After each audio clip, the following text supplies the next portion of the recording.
Hey there guys, and welcome to this episode of Gearist TV from Gearist.com. Today on the show we're going to be talking to you about the Air Zoom Elite 7 from Nike. The shoes that we've reviewed from Nike over the past few months have been shoes that are pretty much specialty shoes in one way or another. For instance, the Zoom Terra Kiger is a trail shoe, and then the Nike Free 4.0 Flyknit is a shoe for somebody that's looking for that barefoot, minimalist, and very flexy feel. So it was really cool to be able to get my hands on one of their just kind of normal trainers, if you will. And I don't mean to downgrade the shoe at all. It is definitely a pretty dope shoe with the Elite 7. Let's get into talking about it to see if Nike's claim of light and responsive to take you far and fast holds true with this shoe. As always, let's start with the outsole of the shoe. Now, as seems to be the trend of late, the outsole is full contact. As you can see here, it's going to touch the ground front to back with no big gaps, no big cutouts for the arch or anything like that. The primary material on the bottom of the shoe and the outsole is going to be this carbon rubber. It's black here, it's green here,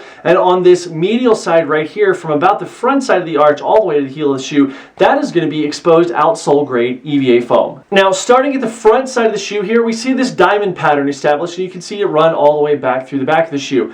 Let's talk about the forefoot of the shoe first with the outsole. As you can see here, there are two main flex grooves, one here and one here, and then there's actually kind of a third right up here which separates kind of between the second and third toes. Those flex grooves are nice. Could there be some more? Sure. However, this diamond weave pattern keeps the traction in this shoe solid while still allowing for a good amount of flexibility. Moving over to the lateral side of the shoe, we can see here these two rails of two. It almost looks like four rails, but they're two rails. These two things are crash rails, as Nike calls them. What they're meant to do, aside from giving you some traction on high traffic areas where you might land if you land midfoot or forefoot, or even if you land on that heel side, is to make that transition from the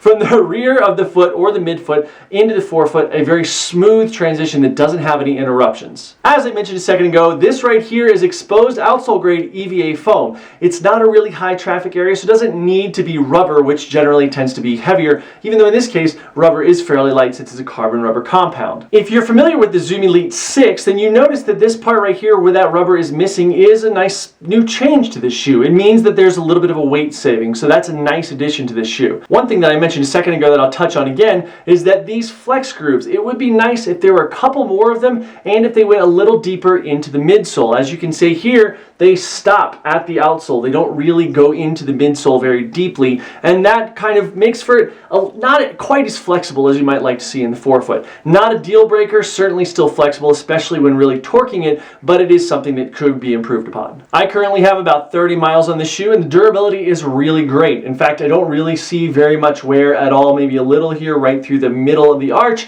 and just a tiny bit up here in the toe area. This is running some hills in this.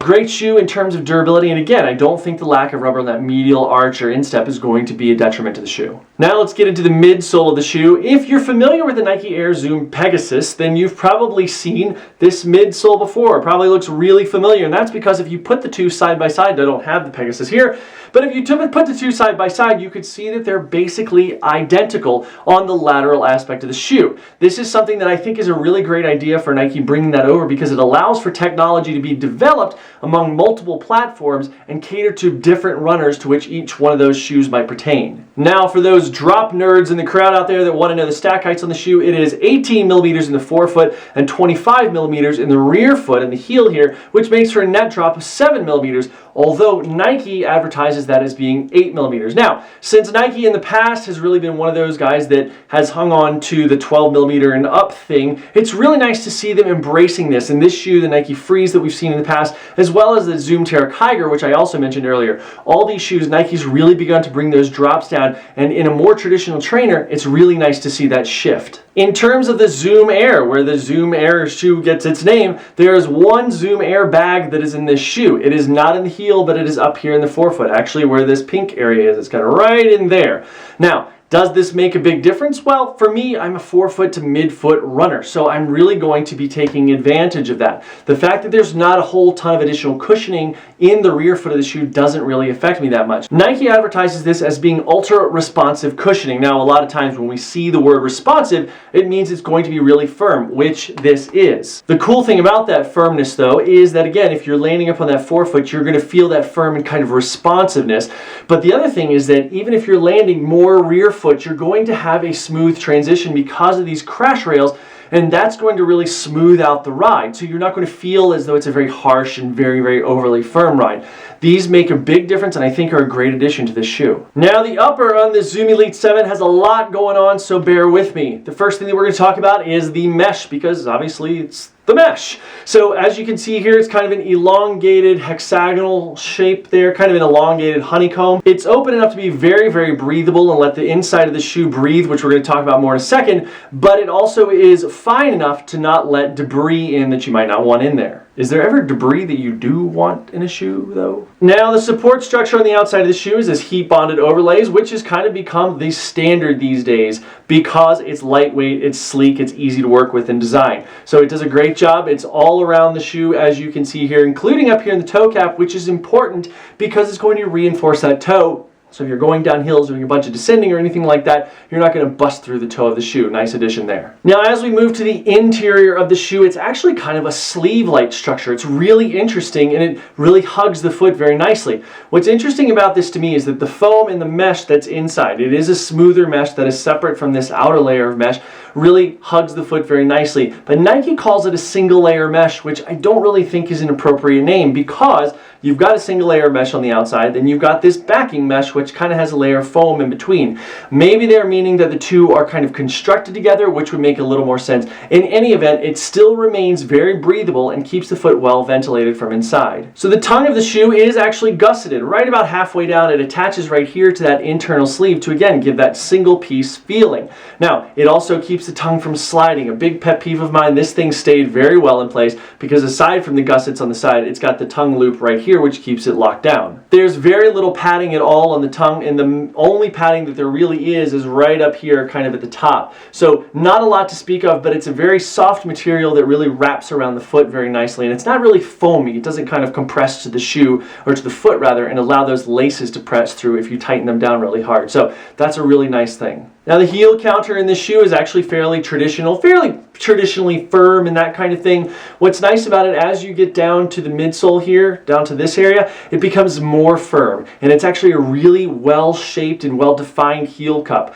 Adding to that is the fact that the foam around the collar, right up here in the Achilles insert, is not super soft foam, not super firm foam, but it's a good amount of foam that's going to really, really add to that feeling of being locked down in the shoe. But not locked, like, I feel like locked is the wrong word, but well attached to the shoe. The final part of the upper that I'll touch on is the lacing. As you can see here, it's offset to the inside, to the medial side there, which is great. Keeps pressure off the places you would want kept pressure off of the foot. It uses Nike's Flywire technology there. You can see those pink cords coming up. And what's great about that is that when combined with the interior sleeve construction and the nice amount of room in here and the Flywire and all that stuff, it really allows for a very cinched down feel without over tightening, because that's something that people do a lot, is over tighten their shoes, cut off blood flow, and it's bad for running in general. This is a nice thing that really allows you to get that snug feel without having to cinch down too tightly. Now let's talk about the fit for a second. For me, it fits really great, my size 11 foot. I will say this though, that interior sleeve, because it's right on the foot, gives it a sense of being maybe a little smaller than you might be used to. So it might be worth trying on because there may be some lacing and some uncinching and some tightening down and things like that that you're going to have to get used to get this shoe right for your foot. So don't be surprised if you feel like it's a little small. It's not necessarily small. It's just the feel of that internal sleeve. As I mentioned, moving forward from the heel is a great fit. It feels really locked down, and even those people with a low volume heel, and I know some people with very low volume heels, that's going to be really, really a place they're going to feel very secure, not only because of the shape of the heel cup, as I mentioned, but also because this collar just really defines it very well. As we move up into the midfoot, this is where that sleeve action really begins to take place. The tongue is nice, not padded, not overstuffed or anything like that, but you really begin to feel this area where these Flywire cords and together in tandem with the lacing and the lockdowns and all this stuff begins to allow you to feel very, very secure in this shoe. As we move into the toe box, there could be a little bit more room, especially on the lateral side here. If they would come out, carve it out a little bit more like this, it would be really nice. Actually, if this were shaped like the toe box of the Nike Free 4.0 that we just, Flyknit, that we reviewed not too long ago, that would be a really wonderful shape. A little more shapely up here to allow for more toe splay. Also, that sleeve it really makes it, again, feel like your toes don't have so much wiggle room. They do have more wiggle room than they feel like, but not maybe as much as you'd see in a more open toe box shoe. Now, we've kind of been touching on the ride off and on throughout this review, so let's just kind of sum it up a little bit. This is a responsive ride. It is firm, to be sure. This is a very firm shoe. If you're a dedicated heel crasher, for some odd reason you're a dedicated heel crasher, apart from the fact that you need to fix that and get up onto at least your midfoot, if not the forefoot, you might not find the cushion in the heel that you otherwise want to. On the other hand, that could be good reason to fix that gait and get up out of that heel and stop breaking yourself. Also, as I mentioned earlier, these crash rails on the lateral side are really nice. They make for a very fast transition from the rear or the middle of the foot to the forefoot. So it's a very nice addition right there. And I think that even dedicated heel strikers, or people that are going to land with a little more force in the rear of the shoe, or the rear of the foot for that matter, are going to feel that transition be quick.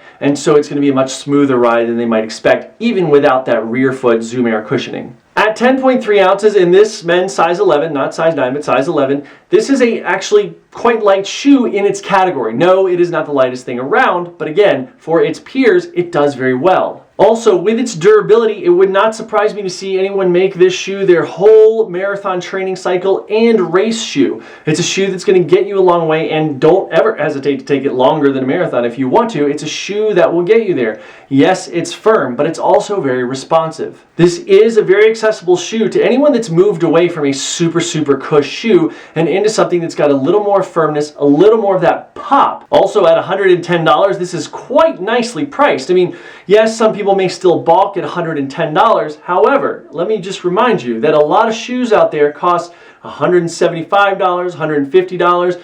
They're all over the place, and $110 is actually kind of toward the bottom end of the shoe, the high-end performance shoe range right now. So well priced at $110. Overall, the Nike Air Zoom Elite 7 is a really well done shoe. It's well built, well constructed, smart design. It's got a lot of great features that people are going to really love. I think that with just a couple of small improvements, such as breaking through these flex screws into the midsole a little bit maybe, for one, this shoe could be really taken to the next level. If you're looking for your next high mileage trainer, you're a neutral runner, you want to get out of a super cush shoe, this is definitely something that you should check out. So I think our question for the day is an interesting one. I'd love to hear your feedback in the comments. It is.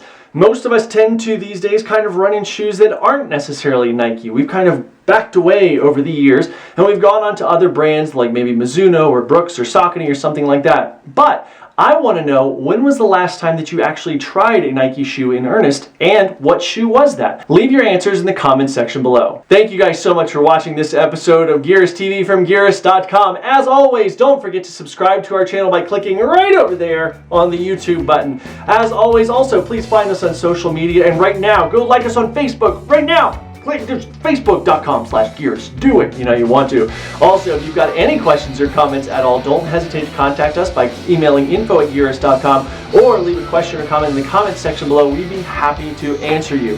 Thank you guys so much for watching this episode of Gearist TV, and we will see you next time.